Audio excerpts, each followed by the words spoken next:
ሰላም ሰላም የኔ ተወዳጆች እንዴት ናችሁ? በያላችሁበት ሰላምና ጤና ፍቅርን አብዝቼ እመኝላችኋለሁ። ላይክ ሰብስክራይብ በማድረግ ቤተሰብ ሁኑ።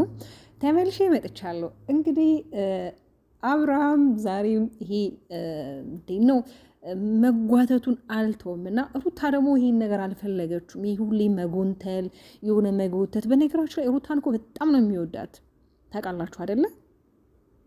ግን ደግሞ እልህ የሚባል ነገር አለና ያ ነገር በጣም እየፈተኑ ነው። እልህ በነገራችን ላይ በጣም በጣም በጣም መጥፎ ነውና እንግዲህ እንድንነጋገር ነው የወጣ ነው ውጭ እስከወጣን ድረስ ደግሞ ሀሳባችንን እናንተን እኮ መነጋገር ያለብን። ከቤት ያስወጣከኝ ሜሮንና ዳኒ እንዲኖሩ ስላልፈለግክ ነው። አሁንም እኮ እነሱ ባይኖሩ ችግር የለም። ሁለታችን ችግራችንን መፍታት እንችላለን፣ ማውራት እንችላለን። በልጅ ጉዳይ ነው አይደለ? እኔ ሁሌ የምነግራችሁ ነገር ቤተሰማት እኔ ይሄ ልጅ የተፈጠረው ከሁለቱ አይደል እንዴ? ስለዚህ እኮ ልጁን ወዶ ልጁን ፈልጎ እናቱን ምንም ቢሆን እንዴት ነው የሆነ እሷን ሪስፔክት ማድረግ የለበትም። አብርሃም ደግሞ በጣም ችግር አለብህ እውነት ለመናገር ማለት ለምንድን ጎትታት? ለምንድን ነው ይሄ በግድ በትግል በምናምን? በቃ እሷ አልፈለገችም። በነገሮች ላይ አሁን ላይ በጣም እንድትነካት ሁላ አልፈለገችም ማለት ነው። ሲቀጥል እንግዲህ ተነጋግሯል መነጋገር ያለባቸውን እና አብርሃምን በቃ አምኗል። አሁን ላይ አንቺ በምትዩ መንገድ ልጄን አያለው ችግር የለውም። በቃ አንቺን የሚያስደስትሽ ከሆነ አንቺ በምትፈልጊው መንገድ እኔ እንዴት የምትፈልጊ ከሆነ ችግር የለውም። ቀን አውጭና በምትፈልጊው ታይምና ወቅት ላይ መጥቼ ልጄን አያለው ተባብሏል። እንግዲህ ብዙም በጣም ተናዳለች። የተናደደችበት ምክንያት ያው ዳኒ አንቺ ህይወት ላይ ከዚህ በፊት መጥቶ የጠቀመሽ ነገር የለም፣ እባክሽ እንደ እህትነት እንደ ሴትነት ልምከርሽ። እስከዛሬ ስደክም የነበረው ነገር በቃ እንዳለ እስከዛሬ የደከምኩት ነገር የውሸት ነበሩ። እኔ ከጎንሽ ነበርኩኝ። ትንሽ የኔና አንቺ ግጭት ስለተፈጠረ ነገሮች እንደዚህ መክረር አልነበረባቸውም። ስለዚህ ከአብርሃም ጋር መለያየቱን ፈልገሽዋል ማለት ነው አለቻት።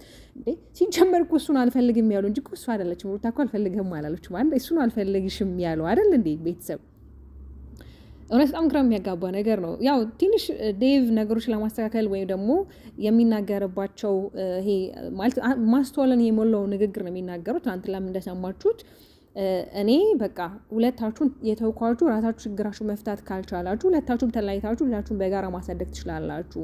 ሲቀጥል ደግሞ ልጃችሁ የእናንተን ፍቅር ማለት አግኝቶ ማደግ አለበት፣ ግድ ነው። ይሄ የእናትና የአባትን ፍቅር ልጅ በደንብ አግኝቶ ማደግ አለበት። ይሄ ምንም ጥርጥር ወይም ደግሞ ጥያቄ ውስጥ የሚገባ ነገር አይደለም። ግን ደግሞ ያም የሆነው ሁለቱ ሲስማሙና ሁለቱ ሰላም ሲሆኑ ነው። ገብቷችኋል አይደለም?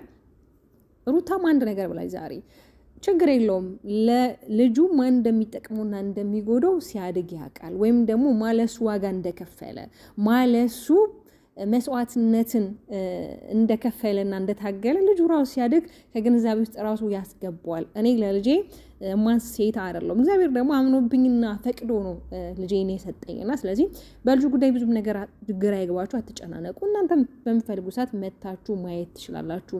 ከዚህ በኋላ ግን እኔ ጭቅጭቅ በጣም ሰልችቶኛል፣ እናንተ ሳልሰለቻችሁ አይነት ነገር ነውና እውነት ነው። በነገራችን ላይ ሁለቱ መምጣት አልነበረባቸውም። ዴቭ እና ቡዜ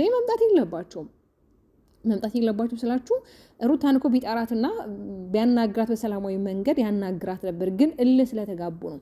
ሩታም ደግሞ እስከዛሬ ከደረሰባት እያንዳንዱ ችግሮችና መከራዎች ምንም የሚበልጥ ነገር አይደለም አሁን ላይ እየተፈጠረ ያለው ነገር። በቃ እንዴ አንዳንዴ በጣም ግራ የሚገባኝ ነገር ተቃላችሁ ችግሮች እኛ ስናደርሳቸውና ሰዎች እኛ ላይ ሲያደርሱ ልዩነት አላቸው። ሰዎች እኛ ላይ ሲያጠቁን እኛን ሲጎዱን ለእነሱ በጣም ሲምፕል ነው። ግን እነሱ ላይ ሲደርስ ግን እንዲህ ነው የሚያናድደው።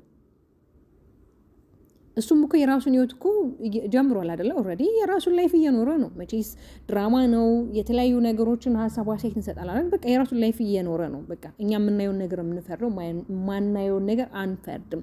ሰው የራሱን ህይወት እየኖረ ደግሞ ከሩታ ጋር ሰው አጠገቧ ሲኖር በዙሪያ በቃ የሆነ ደስተኛ ስትሆን የማይወደው ነገር በጣም ነው ግራ የሚገባኝ። ብችል እንደውም ሩታን ካጠገቧ ሆነክ የምትፈልገውን ብቻ ሳይሆን በቃ አይደለ ሳትነግርህ እንኳን ብዙ ነገሮች ማድረግ የምትችል ሰው ነበርክ። ግን ደግሞ ያንን እያደረክ አይደለም። በነገራችን ላይ ሩታ ከማንም ምንም የምትጠብቅ ሴት አይደለችም። በጣም ሙሉ ሴት ናት። ጠንካራ ናት፣ ጀግና ናት። ከስር ከመሰረቷ እናቃታለን አመጣጧን እንኳን ማለት ነው። ዛሬ ላይ አንተ በብዙ ነገሮች ስለተሞላክ በጣም በብዙ ነገሮች ዙሪያክ ላይ ስለከበቡ ያንን አቲ የሰው ልጅ ፊት እንደሆነ የሆነ ፊት ሆነ ኩሌ አትዘልቀውም። አንዳንዴ የኋላ መሆንክ አይቀርም እና ያው ፊተኞች ኋለኞች ይሆናሉ፣ ኋለኞቹ ፊተኞች ይሆናሉ የሚባል ነገር አለና የኔ ውዶች እስኪ እናንተ የምትሰማችሁ ሀሳብ አስተያየታችሁ ኮመንት ላይ አስቀምጡ። እውነት ለመናገር ትላንት ብዙዎቻችሁ ተደናግራችሁ ነበረ። ያው ቅድም እኔ ቪዲዮ ፖስት አድርጌላችኋለሁ ሩቴ ሰላም ናት ምንም የተፈጠረ ነገር የለም ብዬ ማለት ነው። ያው ያኛውን ቀጣይ ቪዲዮ ነው አሁን ላይ ፖስት ያደረጉልንና ያው ሰላም እንደሆነችም በዚህ አጋጣሚ ብላችሁ ማውቃችኋል። በጣም የምትወዷት የምታከብሯት እህቶች አላችሁ። ለእናንተ እኔ ምንም ቃል የለኝ። በጣም ነው የማከብራችሁ። በተለይ የሰው ደስታ የምትወዱ በአጠቃላይ ስለ ሩታ ብቻ ሳይሆን የሰው ደስታ የሚያስደስታችሁ እውነት እናንተ ዘመናችሁ ሁሉ በደስታ የተሞላውን ችግር ከእናንተ ይራቅ። የለባችሁ መሻት ፈጣሪ ይሙላላችሁ። እውነት የሰው ደስታ ማለት እኮ እንደ ራስ ነው። ለምን ለራሳችሁ የምትፈልጉትና ለራሳችሁ የሆነ ቆንጆ ነገር ስትፈሉ ለሰዎችም ያ ነገር እንደሚያስፈልጋቸው ማሰብና ማገናዘብ ግድ ነው። የኔ ውድ ተወዳጅ እንቁ ቤተሰቦች በጣም ወዳችሁ በጣም ማከብራችሁ። ሰብስክራይብ ላይክ በማድረግ ቤተሰቡኑ ባባይ